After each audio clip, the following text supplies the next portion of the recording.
افغان کرکټ ملي لوبډلې د خپل نړیوال جام د سفر پیل په یو داسې لوبې سره وکړ چې د ریکارډونو سره مل و.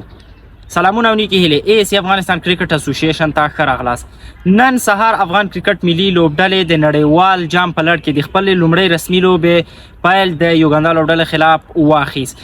افغان کرکټ ملي لوبډلې دغه بریا په داسې حال کې ترلاسه کړه چې 103 اتیا منډې په خپل لومړۍ پاړۍ کې جوړې کړې. تر ټولو ډېرې منډې رحمان الله ګرباز ابراهیم زدران جوړې کړې. هغه ډول پیل چې ملي لوبډلې واخیستو او هغه ډول پای چې لوبډلې وکړ بشپړ ډول سره متفاوت و. د ځمکې او اسمان په اندازې سره توپیر لرلو. افغان لوبډلې لومړنۍ وکټ تر 150 منډو ډیره ودرېدله. حال دا چې په وروستۍ 15 اورو کې یوازې 29 منډې جوړې شوې. خو دا هغه څه و چې لوبډلې ټارګټ یې تر هغه څه چې تصور کېدو راکم کړ. خو دغه لوبه د بولینګ په برخه کې په خصوص بیا تر ډیرو ریکارډونو پورې مل وه. دا هغه څه و چې افغان لوبډلې په یو نایابه بریا باندې بدله کړله. راځئ چې دغه نور معلومات په ویډیو کې سره وګورو چې کوم ریکارډونه دي تر څو افغان لوبډلې بریا ته ورسوله. افغان کرکټ لوبغاړو په نن لوبه کې شپږ هغه ریکارډونه په خپل نوم کړ چې په نړیوال کرکټ کې ثبت شول. لومړی د افغانستان لپاره په یوه نړیواله شلوریزه لوبه کې تر ټولو ستره ملګرتیا. د افغانستان لپاره په ټوله کې د شلوریز کرکټ په تاریخ کې ستره ملګرتیا عثمان غني او حضرت الله زادي د ایرلند لوبډلې خلاف ترسره کړې وه. خو په یوه نړیواله شلوریزه لوبه کې چې د نړیوال جام په فارمټ کې ترسره کیږي رحمان الله ګرباز او ابراهیم زدران د 154 منډو ستره او چټکه ملګرتیا په خپل نوم کړه چې د دې ترڅنګ په نړیواله سطحه باندې د جاس بټلر او الکس هیلز وروسته چې د هندوستان لوبډلې په وړاندې 100 منډې جوړې کړې وې دوهمه ستره ملګرتیا شمیرل کیږي.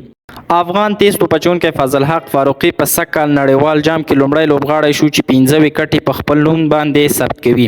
د دې ترڅنګ فضل حق فاروقي د خپل شلوریز کرکټ تر ټولو بهترینه توپچونه هم په نن لوبه کې ترسره کړه چې په 4 راوندونو کې د 9 منډو په ورکولو سره 15 لوبغاړي د سیالۍ لوبډلې وسوځول او فاروقي د نړیوال جام د وکټ اخیستونکو په لیست کې په لومړي مقام د چې یوازې په یوه لوبه کې 15 وکټې په خپل نوم سره ثبت کړي دي.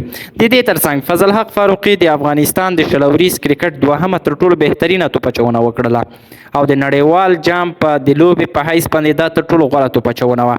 تر دې مخکې راشد خان په شلوریزو لوبو کې د ایرلند لوبډلې په وړاندې په 4 راوندونو کې یوازې د 3 منډو په مقابل کې 15 لوبغاړي سوځولي چې تر هغې وروسته دا بهترینه توپچونه ګڼل کیږي. رحمان الله ګرباز د سږ نړیوال جام دوهمې ډېرې منډې په یوه انینګز کې په خپل نوم باندې ثبت کړې.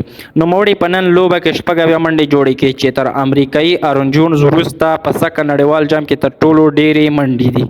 یو بل ریکارډ چې فضل حق فاروقي په نن لوبه کې په خپل نوم سره ثبت کړ هغه دا چې نوموړی د 4 هغه بهترین لوبغاړو لیست یا قطار ته ورداخل شو چې د نړیوال جام په یوه لوبه کې بهترینه سپیل لوبوي. فضل حق فاروقي تر اجیتا مینډیس رنګینا هرات او عمر ګل وروسته 4م هغه لوبغاړی شو چې د نړیوال جام په یوه لوبه کې بهترینه سپیل لوبوي او په نن لوبه کې د یوازې 9 منډو مقابل کې 15 لوبغاړي آوټ کړل او دغه ستر ریکارډ ته خپل ځان ورداخل کړ.